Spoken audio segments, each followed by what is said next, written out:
Ako ang inyong Lolo Pael at ito ang aking kwento.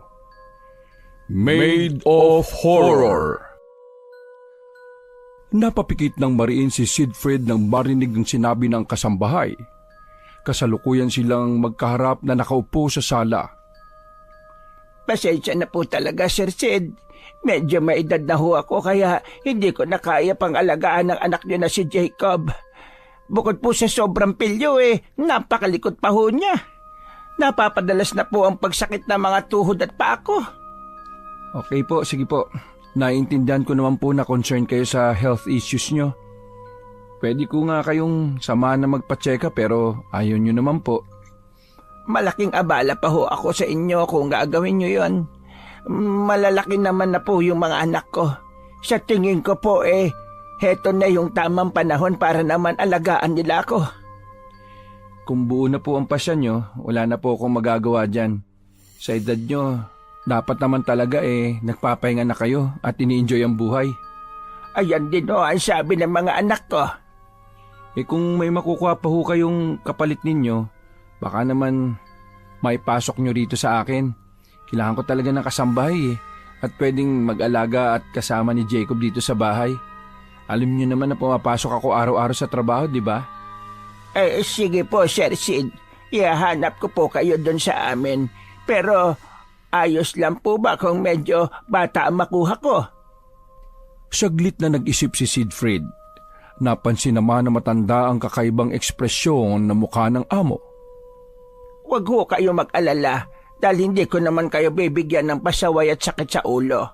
Hindi nyo na itatanong masisipag po ang mga babae doon sa probinsya namin.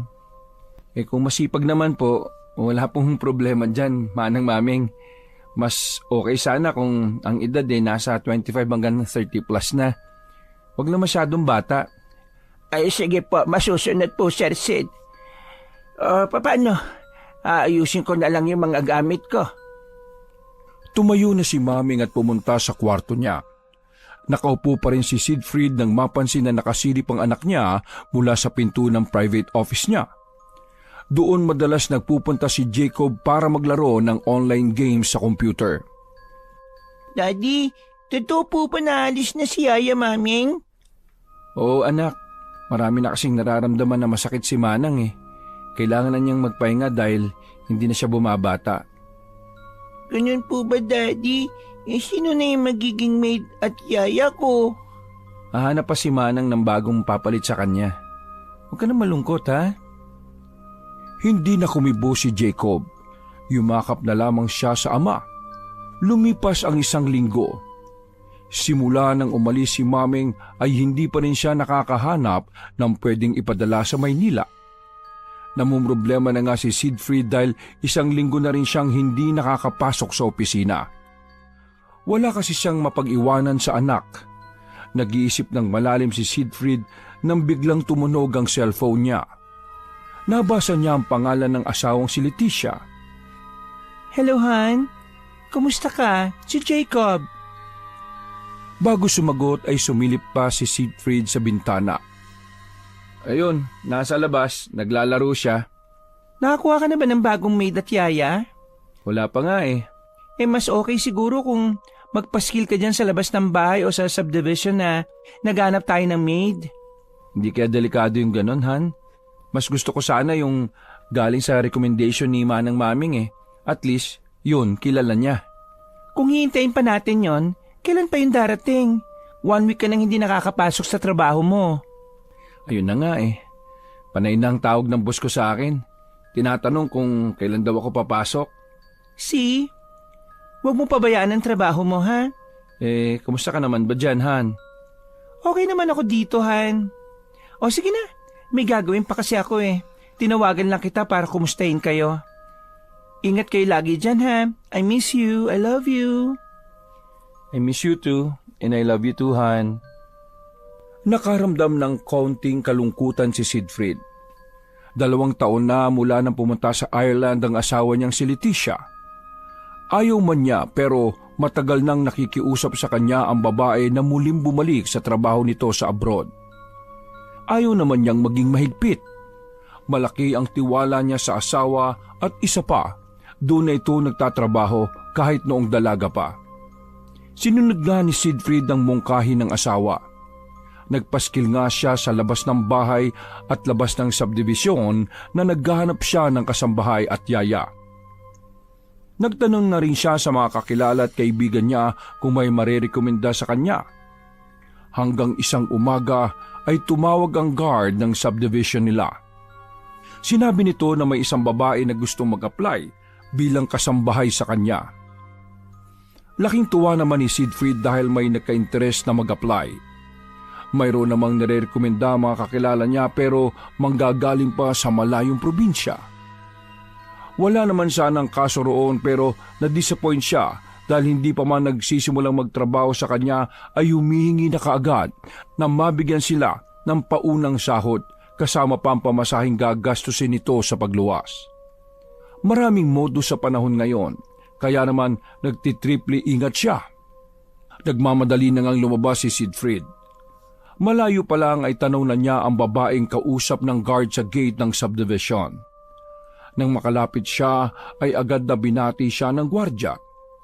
Tinitigan naman ni Siegfried ang babae. Tipid na ngumiti ang babae sa kanya. Good morning po, sir. Mag-a-apply po sana ako as maid. Sige. Sabay na lang kita i-interviewin. Pumasok na muli sa loob ng kotse si Siegfried. Sumunod naman ang babae. Habang nagmamaneho ay iniisip ni Siegfried kung saan ba niya nakita ang babae. Parang pamilyar sa kanya ang katabi. Pwede ba magtanong? Lumingon naman ang babae sa kanya. Ano po yun, sir? Nakakilala na ba tayo dati? Napansin ni Siegfried ang pagkagulat sa mukha ng babae na mabilis namang napalitan ng pagkakunot ng noo. Hindi pa po, sir. Ngayon ko lang po kayo nakita. Baka may kakilala po kayo na kahawig ko, kamukha ko. Baka nga. Para lang kasing nakita na kita somewhere eh. Marami naman ho kasing magkakamuka o magkakahawig na tao, sir. Sabagay, tama ka. Nang makarating na sila sa bahay ay pumasok na ang dalawa sa loob. Pinaupo muna ni Siegfried ang babae at dumiretso siya sa kusina para kumuha ng makakain at maiinom ang aplikante. Hindi nagtagal ay ibinaba niya ang tray na may sandwich at juice. Magmerenda ka muna, miss. Ay nako, nakakaya naman po, sir. Nagabala pa po kayo. Sige lang, kumain ka ng kumain. Pwede ko bang makita yung resume o biodata mo? Agad namang iniabot ng babae ang papel mula sa hawak nitong envelope. Pinasadahan niyo ng tingin ni Siegfried. Nabasa niya ang pangalan nito at ang mga nakasulat na personal info tungkol dito. Sally pala ang name mo. Nakalagay dito na naging kasambay ka at nag-alaga ng matanda. Kumusta na yung dating inalagaan mo? Patay na ho siya, sir eh. Kaya po umalis na rin ako sa dating amo ko. 29 years old ka na? Single? Opo, single po. Mas mabuti kung ganon. Kapag kasi may asawa o anak yun ang madalas na gawing excuse para umabsent. At kung mamalasin, nagre-resign dahil wala nang mag-aalaga sa anak nila. Ay, wag ho kayo mag-alala, sir. Hindi naman ako pasaway sa trabaho. Wala rin po akong boyfriend kaya wala namang rason para lumiban ako. Depende na lang kung may sakit po ako. Dalawa lang naman kami ng anak ko rito sa bahay. Ang asawa ko nasa abroad. Paglilinis, pagluluto at saka paglalaba at pag-aalaga lang sa anak ko ang gagawin mo. Automatic naman ang washing machine kaya hindi ka mahirapan. Sa paglilinis naman, kahit basic lang. Iniwasan ko lang yung alikabok dahil may allergy sa alikabok yung anak ko Sa pagluluto naman, madalang lang. Mas prefer ko kasi ang umorder sa labas. Sanay naman po ako sa lahat ng gawain, sir. Kung okay sa'yo ang trabaho, 10K ang sweldo mo monthly. Twice ang day off kada buwan. Pwedeng bumali at hindi naman ako maigpit kapag natapos mo ng trabaho mo. Pwede kang matulog o magpahinga sa tanghali o hapon. Okay na okay po ang trabaho sa akin, sir. Kailan mo ba balak magsimula? Kayo pong bahala. Anytime sir, pwede po ako magsimula. Stay in ang gusto ko eh. Okay ba sa'yo? Wala pong problema sir. Okay, sige. Bukas magsimula ka na. Magdadalawang linggo na kasi akong hindi nakakapasok sa trabaho dahil walang may iwan dito sa anak ko. Doon ang kwarto mo sa dulo, katabi ng kwarto niya. May tanong ka pa ba, Miss Sally? Wala na po sir. Sige, ubusin mo muna yung pagkain mo bago ka umuwi. 6:00 ng umaga nang dumating si Sally sa bahay ni Siegfried. Nagulat man dahil hindi inaasahan ng lalaki ang maagang pagdating ng bagong kasambahay pero pinatuloy na rin niya si Sally. Good morning po sir. Agad namang kinuha ni Siegfried ang 2 malalaking bag na bitbit ng babae. Ang aga mo yata. Opo sir, excited po kasi ako sa bagong trabaho ko. Naistorbo ko po ba kayo? Pasensya na po talaga ha. Ano ka ba? Wala yun. Teka, nag-almusal ka na ba? Hindi pa po pero magluluto na po ako ng almusal niyang 2 ng alaga ko. Sige. Pero magkape ka muna bago ka kumilos. Ako na pong bahala sir. Tatawagin ko po kayo kapag nakaluto na ako. Mabilis na pumunta si Sally sa kusina.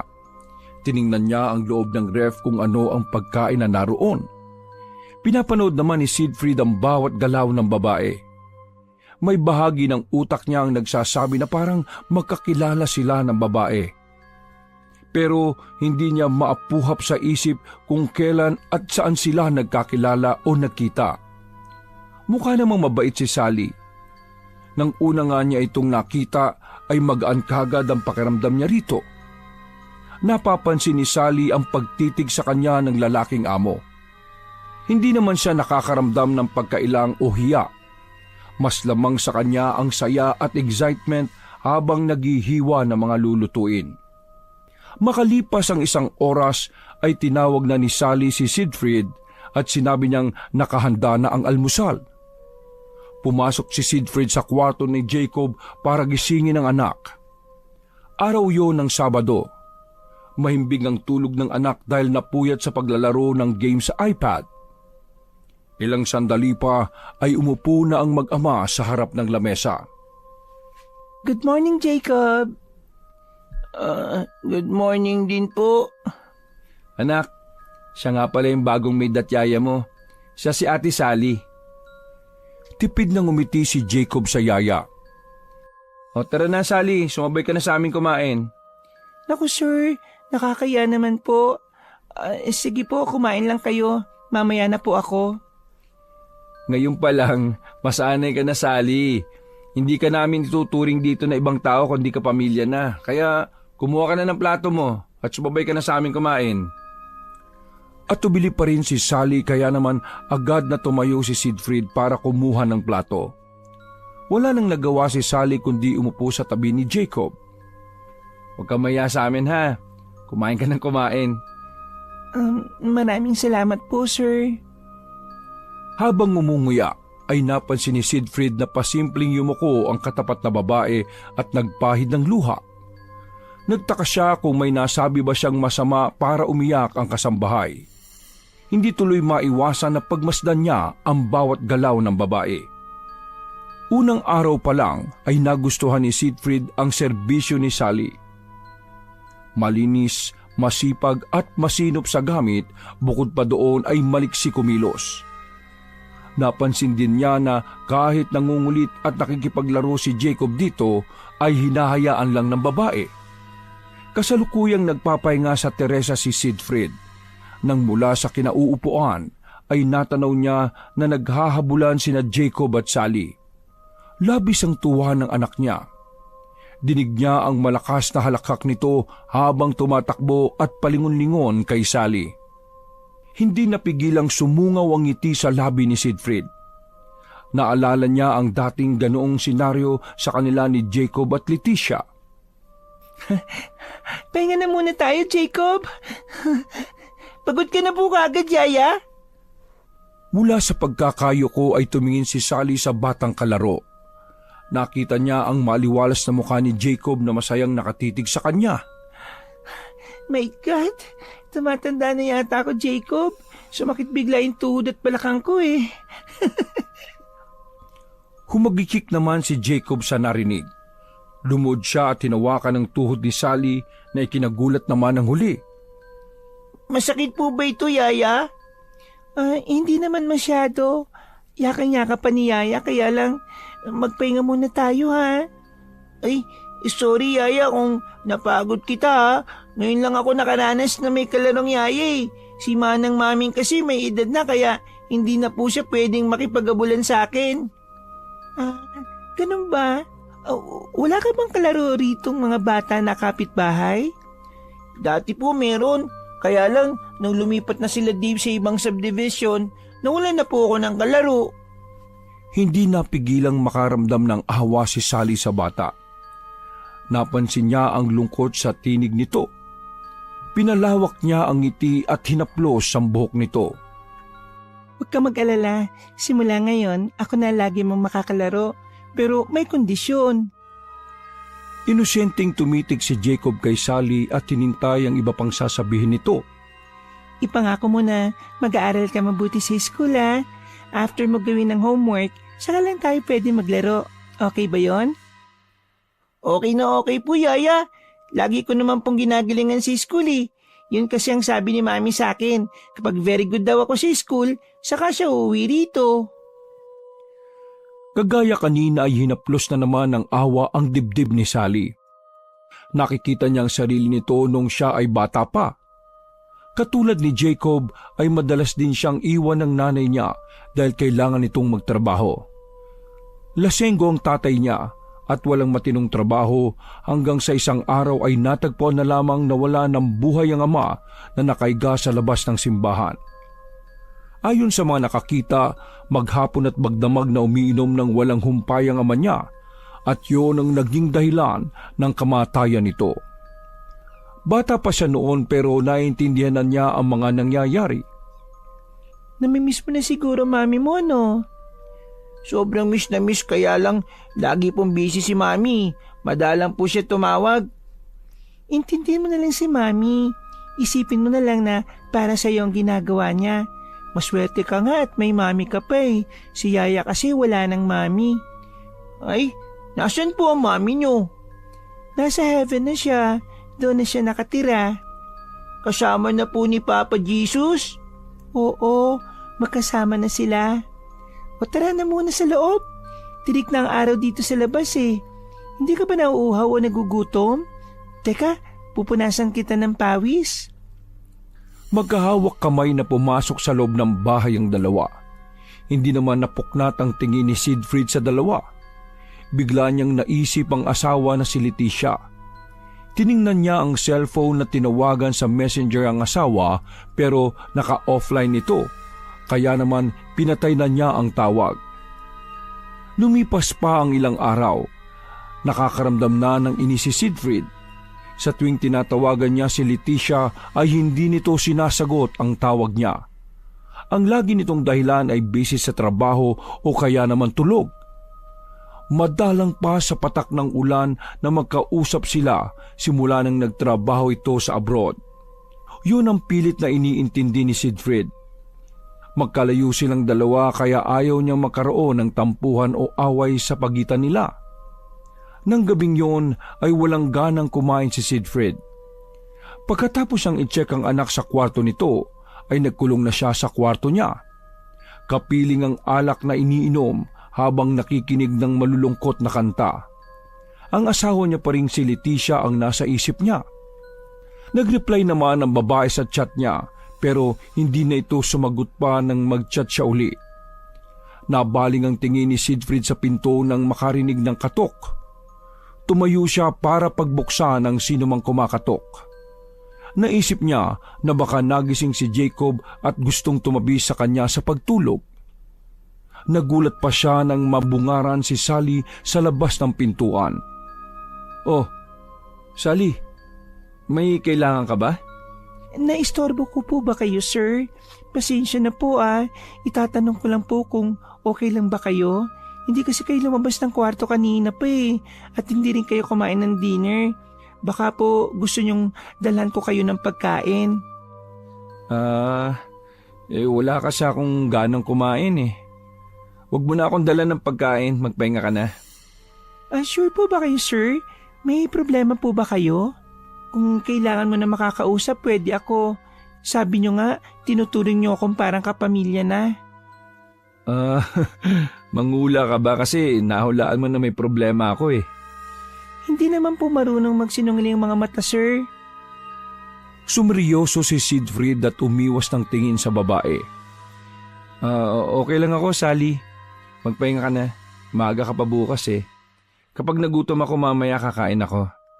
Masama po kasing nagpapalipas ng gutom. Hindi rin maganda na puro alak ang laman ng sikmura bago matulog. Oo, alam ko naman. Salamat sa concern ha. Sige po, sir. Maiwan ko na po kayo. Magpapahinga na po ako. Kapag kailangan mo ng kausap, sir ha, katukin niyo lang po ako sa kwarto. Good night. Nagpatuloy si Siegfried sa palagiang pagtawag sa asawang si Leticia. Hanggang sa wakas ay nakahanap din siya ng tiyempo na magkausap sila. Pagbungad pa lang ng pagsasalita ni Leticia ay nahimigan agad ni Siegfried na parang pagod at wala sa mood ang asawa. Namiss niya ang babae kaya naman excited siyang magkwento tungkol sa mga nangyari sa kanila ni Jacob nung nakalipas na mga araw. Pati si Sally ay kukwento rin niya pero napansin niyang tahimik lang si Leticia at nakapikit. Ngayon lang tayo nagkausap, tutulugan mo pa ako? Ay, sorry Han. Sobrang pagod na lang talaga ako. Nakaka-stress ang work sa office eh. Alam ko naman na busy ka pero sana naman magkaroon ka naman ng time sa akin, pati sa anak mo. Hindi ba time tong ginagawa natin ngayon? Akala ko ba naintindihan mo ang sitwasyon ko rito? Sa lagay, ako pa ngayon ang hindi nakakaintindi. Halos 2 weeks ako naghintay na magkaroon ka ng oras sa akin. Pero parang wala kang ganang makinig sa mga kwento ko eh. Sige na, magpahinga ka na. Mukhang nakaka-istorbo pa yata ako sa'yo. Magsasalita pa sana si Leticia pero naputol na ang koneksyon sa messenger. Sinubukan pang tawagan ng babae ang asawa pero kinakancel na nito ang tawag. Napabugan na lang ng hangin si Leticia. Muli siyang nahiga at ipinatong sa gilid ang una ng cellphone. Hindi pa rin maipinta ang mukha ni Siegfried. Nanatili ang pagsalubong ng kilay niya. Sa sobrang inis na nararamdaman ay inihilamos na lang niya ang 2 palad sa mukha. Nang gabing yon ay tinawag niya si Sally para magatid ng alak, baso at yelo sa kwarto niya. Hindi naman siya naghintay na matagal at dumating din ito agad dala ang inutos niya. Muntik pa siyang mapamura nang mabungaran nito sa labas ng pinto. Nagulat siya dahil sa nakadikit na kulay puting cream sa buong mukha nito. Grabe ka naman. Akala ko multo na yung nasa harapan ko eh. Sorry sir, mukhang matapang ka yatang magkape. Nagiging nerbyoso ka na po kasi. Sino ba naman kasing hindi ninervyusin kung ganyan ang makikita? Ano ba yung nasa mukha mo? Night cream po ito sir. Skincare ba? Para kuminis naman ang peslak ko. Diretso nang pumasok si Sally sa loob ng kwarto ng amo. Inilapag niya sa maliit na lamesa ang mga dala. Iinom na naman po kayo sir? Oo. Pampatulog lang naman yan. Matagal tinitigan ni Sally ang lalaki. Binabasa niya ang mga mata nito. Sinalubong naman yun ni Siegfried para hindi siya mahalata ng kasambahay na may dinadalang problema. Sinungaling! Patda na narinig ni Siegfried. Umirap pa si Sally sa kanya. Kitang-kita sa mga mata mo na may problema ka, sir. Bakit kasi ayaw mong i-share para kahit papaano mabawasan naman? Magkano bang ibabayad ko sa'yo? Tama ka. Mukhang kailangan ko nga ng kausap ngayon. Umupo si Siegfried sa upuang naroon at parang wala lang na nagsali ng alak sa baso. Naupo rin si Sally malapit doon. Libre lang po, sir. Hindi naman ako mukhang pera saka sabi mo nga, para na akong kapamilya. Libre naman po ang pagsasabi ng problema. Huwag ka mag-alala, sir. Hindi kita i-judge. Makikinig lang ako sa lahat ng sasabihin mo. Sasagot lang ako kung sasabihin nyo na magbigay ako ng opinion. Ngayon pa lang nagpapasalamat na ako sa iyo, Sally. Tungkol po ba sa trabaho yan o sa asawa? Hindi agad nakasagot si Siegfried. Diretsahan ko magtanong ang kasambahay.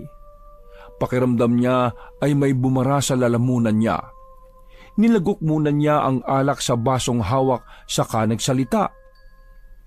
Stress sa trabaho at kaunting problema na rin sa asawa. Yan naman po talaga ang laging problema ng tao eh. Kung hindi trabaho, pera, o kaya naman, relasyon. Hindi rin naman po maiwasan na may tampuan o away ang magpartner. Normal lang po yun, sir. Madalang kaming magkatampuan ni Leticia. Napapadalas na nga lang nung nasa abroad na siya. Sabihin mo nga, Sally, hindi ba ako nakakaintindi ng sitwasyon niya? Samantalang, lagi nga akong nag-update sa kanya. Siya yung madalang mag-reply at makausap. Ang dahilan niya, sobrang busy daw niya sa dami ng trabaho. Ganon din naman ako Pero nagtitira ako ng oras para kay Jacob at sa kanya. Intindi mo na lang po, sir. Baka sobrang stress lang si ma'am doon sa abroad. Magkalayo po kayo kaya dapat lawakan ng pangunawa. Kung sino ang higit na nakakaintindi, siya na lang ang mag-adjust. Sa ilang taon ba namang pagsasama namin ako na lang palagi ang umiintindi at nag-a-adjust. Hindi ba pwedeng intindihin niya rin naman ako? Hindi naman po ako si mami kaya hindi ko po masasagot yan. Iba-iba naman po kasi ang tao. Sasagot pa sana si Siegfried pero bigla siyang napayuko nang makaramdam ng bahagyang pagkahilo. Napansin naman yun ni Sally kaya bumakas ang pag-aalala sa mukha niya. Sir, ayos ka lang po? Oo. Siguro medyo umepekto na yung tama ng alak sa akin pero ayos lang ako. O sige na, magpapahinga na ako kaya magpahinga ka na rin. Salamat nga pala sa kaunting oras mo Salamat sa pakikinig. Ay naku, walang anuman yun, sir. Sana magkaayos na kayo ni ma'am. Kahit nahihilo ay humakbang si Siegfried para makarating sa kama. Pero bigla siyang bumagsak. Agad namang dinaluhan ni Sally ang lalaking amo. Tinampal-tampal niya ang pisngi nito habang tinatawag ang pangalan pero mukhang nakatulog na nga ang amo. Walang nagawa si Sally kundi hilahin ang lalaki. Hindi naman pwedeng pabayaan niyang nakahiga sa sahig ang amo. Kinabukasan, sapo ang ulo na nagising si Siegfried. Agad siyang napatingin sa orasan na nakasabit sa dingding. Nanlaki pa ang mga mata niya nang makitang lagpas 9:00 na ng umaga. Nagmamadali siyang bumangon at agad napansin ang hubad na katawan. Napaupo siyang muli at inisip kung bakit siya nakahubad. Ipinikit niya ang kanyang mga mata at may ilang malabong eksena ang lumitaw sa balintataw niya. Bigla siyang dumilat at hindi pa rin makapaniwala sa nakita sa utak. Hindi pa niya naahamig ang sarili nang biglang bumukas ang pinto ng kwarto. Good morning po, sir. Hindi na po kita ginising kasi mukhang sobrang himbing ang tulog mo Nanatiling nakatitig si Siegfried sa kasambahay. May dala itong tray ng pagkain. Anong nangyari kagabi, Sally? Hindi niyo po ba natatandaan ang nangyari? Panaginip lang ba yun o totoong nangyari? Hindi ko sasabihin. Maalala mo rin yun, sir? Sally, kung ano man ang nangyari kagabi, humihingi ako ng sorry sa nagawa ko Ayaw ko na lang malaman to ni Jacob at ng asawa ko. Pagkakamali lang yun. Hindi ko nga alam kung ano nangyari kagabi. Bigla lang ako nahilo at... Huwag ka mag-alala, sir. Hindi naman ako magsasabi o magsusumbong kahit kanino. Iniisip ko na lang kagabi na baka nadala ka lang ng emosyon mo. Hayaan mo na po yun. Kumain na po kayo at si Jacob pala naihatid ko na si school kanina pa. Hindi na pumasok sa opisina si Siegfried. Tumawag siya sa boss at nagdahilan na sumama ang pakiramdam. Mabigat pa rin ang ulo niya. Nagtataka siya na bakit sa 3 lagok ng alak ay nahilo siya kaagad at ang masama pa ay naalala niya na may nangyari sa kanila ni Sally. Malabo ang mga eksena kaya hindi niya mawari kung totoo bang naganap yung kagabi o panaginip lamang. Naiiritang tumayo siya at nagpaikot-ikot sa loob ng kwarto. Hindi niya alam kung paano siya haharap at makikitungo kay Sally. Napalingon si Siegfried sa kama nang marinig na tumutunog ang cellphone niya. Nakita niyang tumatawag ang asawa pero hindi niya sinagot. Ayaw muna niyang makipag-usap kay Leticia lalo na ngayon at gulong-gulo ang isipan niya. Napapansin ni Sally ang malamig na pakikitungo sa kanya ng amo. Sa tuwing susubukan niya itong kausapin ay umiiwas ang lalaki sa kanya. Ni sulyap ay hindi rin ito ginagawa. Hindi naman siya nagpahalata na medyo naiinis siya sa sitwasyon nila. Pakiramdam daw kasi niya ay nagkaroon ng harang sa pagitan nila. Palilipasin muna niya ang mga araw. Kapag nakaramdam siya ng maayos na ang mood ng among lalaki, ay sa kanya na ito kakausapin tungkol sa nangyari sa kanila para malinaw ang lahat. Habang nakaiga sa kama ay naramdaman ni Siegfried ang mabining haplos sa kanyang muka pababa sa leeg at dibdib. Naririnig din niyang tinatawag ang pangalan niya pero wala siyang kakayahang imulat ang mga mata. Pakiramdam niya ay may nakadikit na mighty band doon. Maya-maya pa ay naramdaman niya ang maliit na halik sa labi pababa sa kanyang katawan. Doon na siya nakaramdam ng kakaibang init na matagal na ring natulog sa katawang lupa niya. Hindi na siya nakapag-isip ng maayos. Agad niyang niyakap ang sino mang pangahas na nagpapala sa kanya. Gumanti siya sa mga ginagawa nito. Habol ang hininga na biglang dumilat sabay upo sa kama si Siegfried. Bumalik lahat sa kanya ang nangyari sa pagitan nila ni Sally ng gabing yon. Napasabunot siya sa buhok at hindi pa rin makapaniwala na nagawa niyang pagtaksila ng asawa. Gusto niyang magalit at murahin ang sarili. Isang gabi lang yun ang pagkakamali. Lasing lang ako nun at wala ako sa sarili. Para may mas masanay tumayo si Siegfried. Lumabas siya ng kwarto at pumunta sa kusina para kumuha ng malamig na maiinom. Pagdating doon, ay naabutan niya si Sally na nakatapis ng tuwalya habang may nakapulupot pang isang tuwalya sa buhok nito. Hindi na sana niya papansinin ng kasambahay pero bigla yun nagsalita. Wala namang mangyayari kung patuloy kang iiwas eh. Hanggang ngayon ba, hindi mo pa rin naalala nangyari sa atin? Alam kong mali ang ginawa natin, Sally. May asawa at anak ako. Isang gabi ng pagkakamali lang yun. Hindi ko sinasadya. Lasing ako at hindi ko alam ang ginagawa ko. Pwede bang mag-move on na tayo at kalimutan lang natin yon? Gustuhin ko mang kalimutan pero hindi ko magawa eh. Laging bumabalik sa isipan ko yung nangyari sa atin. Hindi mo ba talaga nagustuhan ang ginawa natin? Bahagyang napalunok ng laway si Siegfried. Binuksan niya ang hawak na soda sa katinungga. Nang makainom, ay diretso siyang tumingin sa babae. Uulitin ko, Sally. Lasing ako noon at wala ako sa matinong pag-iisip. Hindi ko naman gugustuhin mangyari yun eh, kung nasa tamang wisyo ko. Hindi nagsalita si Sally. Lumapit siya kay Siegfried at saka ito biglang hinalikan sa labi habang humahaplos sa batok at likod ng ulo ang palad nito. Nagulat man ang lalaki pero bigla na namang may kakaibang init ng apoy ang lumukob sa kanya. Nararamdaman ni Siegfried na nahulog ang tapis sa tuwalya ni Sally. Muli ay naramdaman niya ang init ng katawan nito hanggang sa hindi niya napigilan ng sarili at bumigay sa pangaakit ng babae. Pagkatapos ng gabing yon ay bumalik sa dati ang sitwasyon sa bahay. Wala ng kimian, ilangan at iwasang naganap sa pagitan nila Sally at Siegfried. Nabaling ang atensyon ni Siegfried sa kasambahay at hindi na masyadong kinakausap ang asawang si Leticia. Sa paglipas ng araw, naging masaya siya sa piling ni Sally. Bukod sa maasikaso ay malambing din siya. Siya ang pumuno ng mga pangungulila at pagkukulang ng asawa niya sa kanya. Nasundan pa ang pagninig nilang dalawa. Sa isip ni Siegfried, wala na siyang pakialam kung kasalanan sa Diyos at labag sa utos ng Diyos ang ginagawa nila. Ang importante ay maligaya sila. Kung dati ay si Siegfried ang nangungulit kay Leticia para magkaroon ng oras sa kanya, ngayon ay kabaliktaran na ang nangyari. Si Leticia na ang laging tumatawag at nangungulit sa asawa para magkausap sila. Pero laging may dahilan si Siegfried kagaya ng busy siya sa trabaho at may ekstrang sideline na ginagawa. Napapansin din naman ni Leticia ang kawalang ganang makipag-usap sa kanya ng asawa, pero binaliwala niya yon. Na-realize niya ang pagkakamali kaya gusto niya sanang bumawi. Hindi handa si Siegfried sa sorpresang nakaabang sa kanya.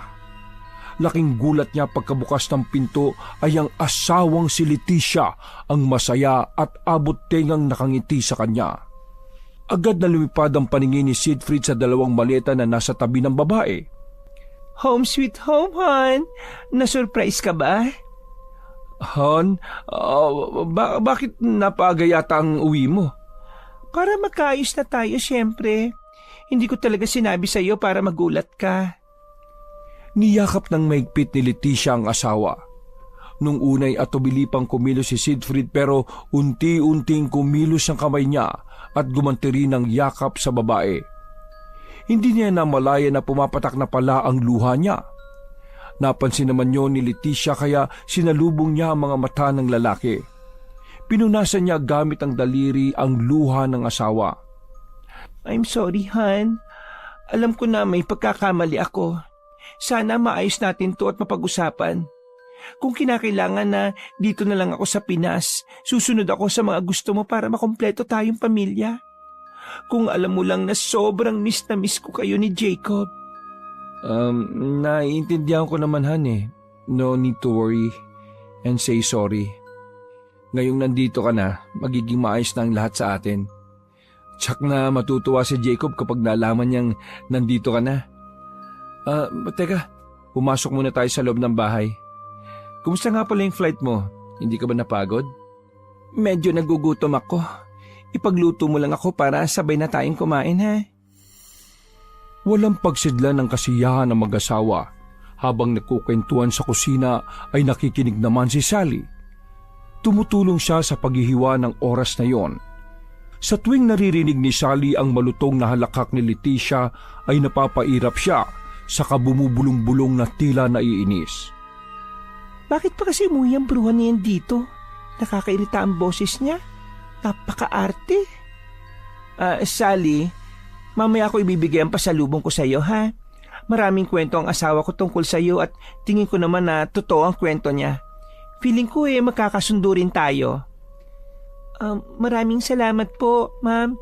Pero sana hindi na po kayo nag-abala. Nakakaya naman po. Ay nako, wag kang mahihiya sa akin. Ituring mo na akong parang ate mo. Salamat po, Ate Leticia. Makahulugang tumingin si Sally kay Siegfried. Iniwas naman kagad ng lalaki ang paningin sa kasambahay.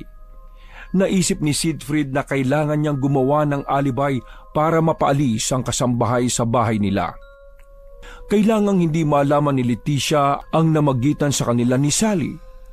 Kung kinakailangan ibaon sa hukay ang pagtataksil na ginawa niya ay gagawin niya para huwag masira ang pamilya na binuo nila.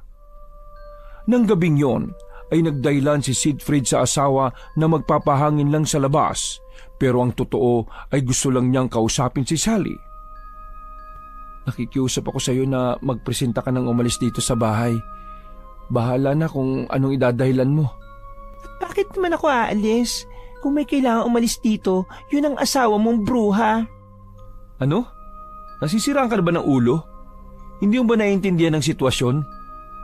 Bawal malaman ng asawa kong tungkol sa pagkakamaling ginawa natin. Pagkakamali? Alam ko gusto mo rin ang nangyari. Wala akong pakialam kung may asawa at anak ka o kung kasal kayo. Ang importante, alam at nararamdaman ko na mas matimbang ako kaysa sa asawa mo. Hindi ka papatol sa akin kung talagang mahal mo siya, no? Pagkakamali lang ang nangyari sa atin, Sally. Pagkakamali na kung pagkakamali pero hindi ako aalis dito. Kahit makihati ako ng oras, okay lang sa akin. Magkano bang kailangan mo para umalis ka dito? Sigurado ka ba dyan sa itinatanong mo? Baka hindi mo kaya kapag sinabi ko. Kahit magkano at kahit anong gusto mo, susundin ko basta umalis ka lang dito. Puso mo lang ang gusto ko, wala nang iba. Munti ka nang matawa si Siegfried. Hindi niya alam kung ginojoke na naman siya ng kausap. Hindi na pwede, Sally. Mas gusto kong gawin ng tama kaysa naman malunod sa pagkakasala. Bata ka pa. Marami ka pang makikilala. Huwag mong sayangin ang buhay mo sa akin. Kahit kailan talaga wala kang isang salita. Lahat ng pangako mo sinira mo. Lahat na lang ng sinasabi mo puro kasinungalingan. Sally, makinig ka naman oh. Ayaw ko masira ang pamilya ko dahil ayaw ko matulad sa mga magulang ko na hindi ko kinagisnan. Alam ko ang pakiramdam na nag-iisa at ayaw kong maranasan ng anak at asawa ko yun. Hindi ka naman mag-iisa dahil nandito ako eh. Dati pa naman. Hindi na naituloy ni Sally ang sasabihin dahil narinig nilang tinatawag ni Leticia ang lalaki. Hindi naman nagpahalata ang dalawa na mabigat ang pinag-uusapan nila. Sige po, Sir Sid. Bukas po agaan ko ang gising para makapagluto ko ng almusal nyo. Sige na. Huwag ka na magpuyat para maaga kang magising bukas. Nagpaalam na si Sally sa dalawang amo saka pumunta sa kwarto niya. Nakahinga naman ng maluwag si Siegfried. Mabuti na lang ay marunong makisakay si Sally. Medyo kinabahan siya dahil baka magsumbong ang kasambahay sa asawa. Kailangan na niya talagang madispatcha ang babae bago pa ito gumawa ng hakbang na tiyak na pagsisisihan niya sa buong buhay niya. Lumipas pa ang mga araw. Nagmatigas pa rin si Sally na umalis sa bahay. Hanggang hindi raw nito nakukuha ang puso niya ay hindi siya matatahimik. Ang buong akala ni Siegfried ay ang pag-ibig niya ang tinutukoy ng kasambahay na imposible namang mangyari. Isang gabi, nagtataka si Siegfried kung ano ang okasyong meron sa bahay nila. Pagka-uwi niya galing sa trabaho, ay napansin niya ang maganda at magarang palamuti dun sa sala hanggang sa kusina. May mga nakahain na masasarap na pagkain sa lamesa. Napangiti ng lihim si Siegfried. Sa isip niya ay balak na naman yata siyang sorpresahin ng asawa. Excited daw umakyat siya sa kwarto nilang mag-asawa ngunit nakapagtatakang wala ito roon. Pumunta rin si Siegfried sa kwarto ng anak pero wala ring tao. Hindi napigilang sumipol ni Siegfried. Nagpalit na siya ng damit pang bahay at dahan-dahan bumaba ng hagdan. Maya-maya pa ay nagdilim ang paningin niya nang may humampas sa likod at batok niya. Hindi alam ni Siegfried kung gaano siya katagal na wala ng malay. Naramdaman niya na makirot ang batok at likod. Pagmulat ng mga mata ay nakatali siya sa upuan. Nasarap siya ng lamesa na may nakatakip na mga pagkain. Sumisigaw siya pero may nakapasak na tela sa bibig niya. Mabuti naman at gising ka na. Pinakamamahal ko. Siya nga pala. Pasensya ka na kung pinatulog kita kanina. Masakit pa ba ang likod at batok mo? Nagpumigla si Siegfried pero matibay ang pagkakatali sa kanya. Tumayo si Sally at inalis ang tela sa bibig ni Siegfried. Huwag kang sisigaw Kapag sumigaw ka, hindi mo na makikita ang asawa at anak mo. Ha? Bakit? Nasaan sila? Saan mo sila dinala? Easy ka lang. Sabi ko naman sa'yo, puso mo lang ang gusto at kailangan ko Wala nang iba. Sabi mo muna sa akin kung saan mo sila dinala. Ngumiti ng nakakaloko si Sally saka uminom ng juice na nasa baso. Hindi niya sinagot ang tanong ng lalaki at isa-isang inalisang takip sa mga pagkaing nakahain. Mamaya mo na sila hanapin. Kumain muna tayo. Susubuan na lang kita at baka makatakas ka pa Gustong-gusto ng sakta ni Siegfried ang kasambahay. Pakiramdam niya ay pinaglalaruan siya nito. O baka may masamang nangyari sa mag-ina niya. Nang subuan siya ni Sally ng pagkain ay kinain niya yon. Hindi nang inuya at nilunok na lang. Masarap pa ang pagkain niluto ko? Tango lang ang isinagot ni Siegfried. Kailangan niyang sumunod sa mga gusto nito para makuha niya ang loob. Sa tingin niya sa kasama ay parang may tama sa utak. Mukhang nakatakas ito sa mental hospital. Kumain ka ng maramihan. Simula ngayon, Han na rin ang tawagan natin, ha? Ako na lang ang tatawagin mong Han at wala ng iba. Okay, Han. Ang sarap naman sa pandinig ko. Kapag mabait at sweet ka sa akin, pakakawalan din kita dyan. Tayong dalawa magsasama dito sa paraiso.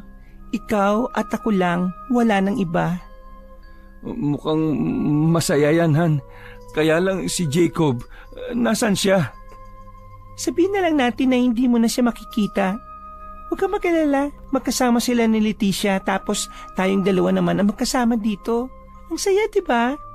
Oo naman, Han. Sobrang saya. Parang hindi ka naman masaya eh. Ako ang nandito kaya huwag ka na maghanap ng wala rito. Matutupad na rin ang ipinangako mo sa akin noon na hindi na tayo magkakahiwalay pa. Ha? Sinabi ko ba yan noon? Ang nakangiti at maliwalas na mukha ni Sally ay dumilim at naging seryoso. Nakaramdam naman ng kaba si Siegfried sa pagbabago ng aura ng babae. Talagang hindi mo na maalala? Tuluyan mo na akong kinalimutan?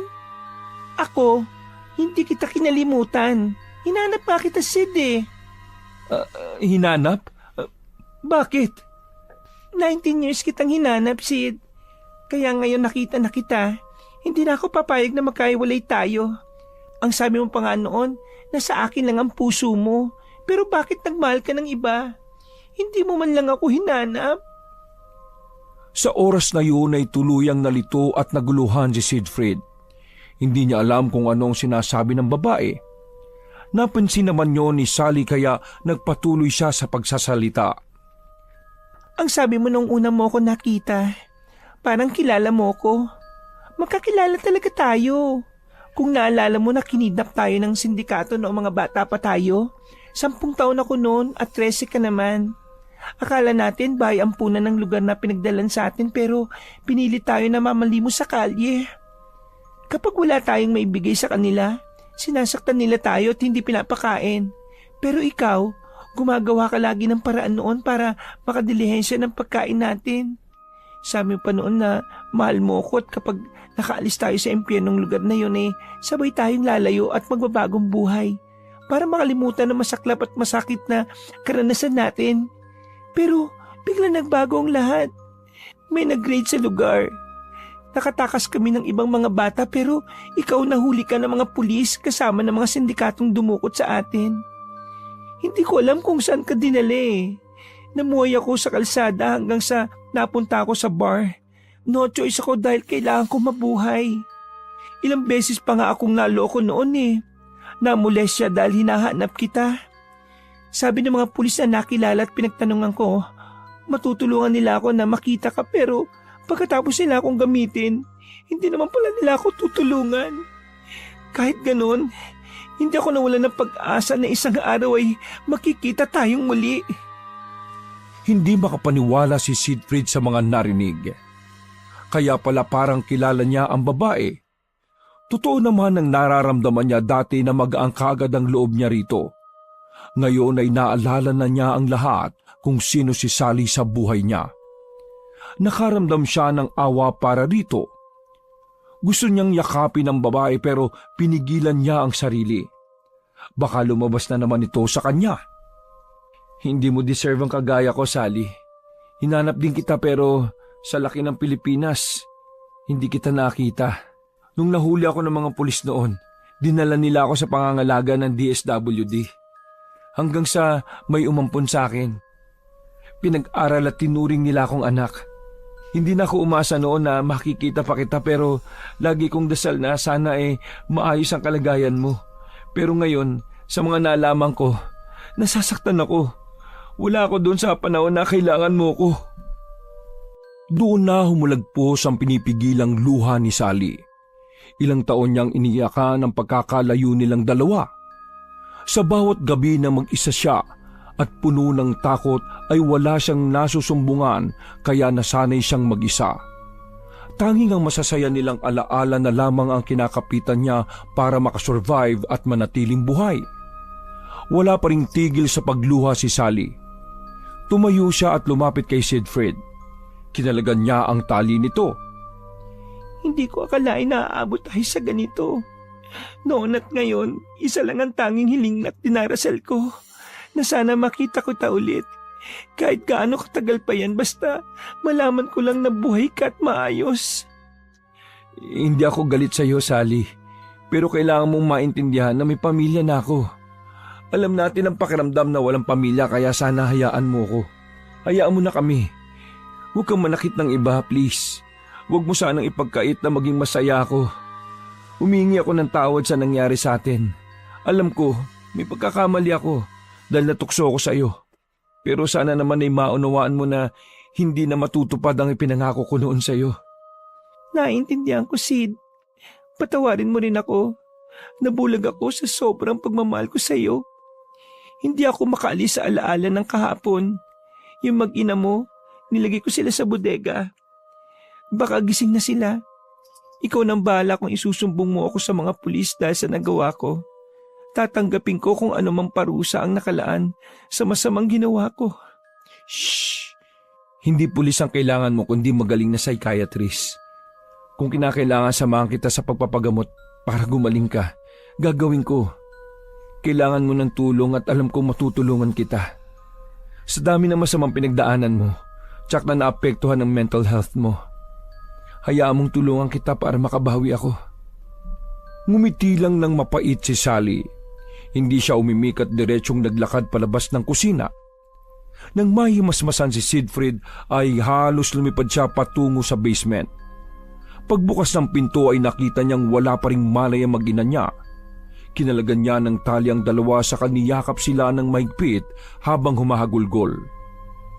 Ilang sandali pa ay nagising na ang mag-inang Jacob at Leticia. Nagulat pa nga sila dahil nasa basement sila. Panay naman ang tanong ng dalawa kung bakit sila naroon. Nang nasa loob na sila ng bahay ay sakay pinaliwanag ni Siegfried ang nangyari. Inamin din niya ang pagkakasalang nagawa. Ang buong akala ni Siegfried ay yun na ang katapusan ng pagsasama nila. Pero hindi man lang kababakasan kahit na kaunting galit si Leticia. Alam ko na may relasyon kayo ni Sally. Kaya nga umuwi ako dito eh. Ha? Paano mong nalaman? Saka bakit hindi ka nagalit? Nasa abroad pa lang ako noon pero inamin na ni Sally sa akin ang tungkol sa inyo. Gusto ko magalit nung una nang nalaman ko. Pero na-realize ko na may kasalanan din naman ako kaya mo yan nagawa. Ang sabi ni Sally sa akin, kung hihiwalayan kita, handa siyang pumalit sa pwesto ko pero ipinaglaban kita dahil mahal kita. Huwag mo na sanang ulitin ang pagkakamali mo. Alam kong ayaw kong maranasan ni Jacob ang broken family. Hindi ko na uulitin pero sana payagan mo akong paminsan-minsan kumustahin si Sally. Gusto ko lang makasiguro na magagamot siya at gagaling.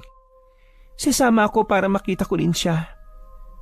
Napag-alaman ni Leticia at Siegfried na may matinding mental health issue si Sally. Na-trauma ito noong pinagsamantalahan nung kabataan niya na nagresulta na anxiety at depression. Ayon sa psychiatrist na tumingin kay Sally ay matatagalan bago tuluyang gumaling ang dalaga. Dok, ikaw na pong bahala sa kanya ha. Ano man ang maging gastos, ako na magbabayad sa lahat. Sige, ako nang bahala sa kanya. Gagawin ko ang lahat para may improvement sa kanya hanggang tuluyan siyang gumaling. Maniwala lang tayo sa itaas. Huwag bumitiw sa pananampalataya sa kanya.